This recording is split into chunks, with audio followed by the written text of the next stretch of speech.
Hello everyone, this is Mrs. Bohr and I am doing the math video for Tuesday, April 14th with lesson 16, page 391.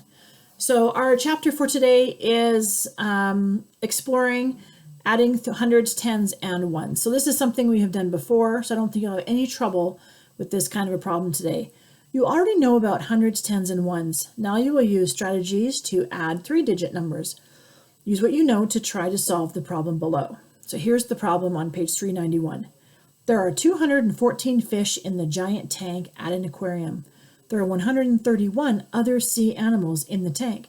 How many animals live in the giant tank? So go ahead and pause the video so that you can figure out the answer to this question any way you want. You can stack the numbers, you can draw a picture, but let's figure out together how many animals are in this tank.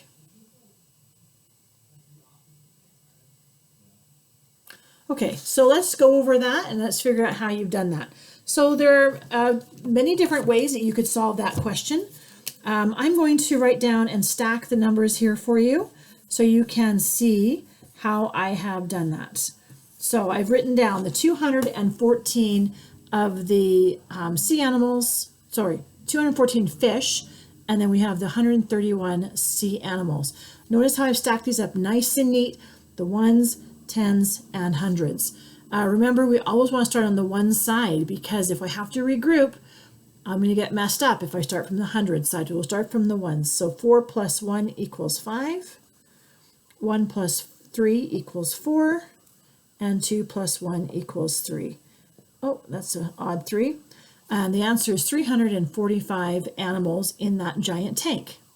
So if you go ahead to page 392, you can write the answer to the question number 1.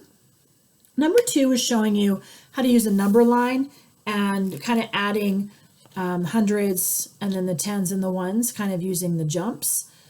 So look at that. Number 3, do you always have to add hundreds, then tens, then ones? Why or why not? Well, write down what you know about adding numbers. On page 393, we are preparing to add hundreds, tens, and ones, thinking about the word sum. Remember that the word sum is the answer to an any addition problem. So what do you know about sums? You know lots about different sums. We've been doing math sums for many times. So write what you know about it, write what it is, give some examples, draw some pictures, draw base 10 blocks. You can draw some examples of math problems stacked up would be a great example. On page 394, there are one question where you can answer the question about this tiger. It says there are 236 animals that live in the first part of a zoo. There are 152 animals that live in the second part of the zoo. How many animals live in both parts? So we are adding this question together. So go ahead and figure that out any way you like and make sure you show your work to either stack your numbers or to draw a picture, some way that you can figure out the answer to this question. And that is the end of Monday's math. Until next time, bye.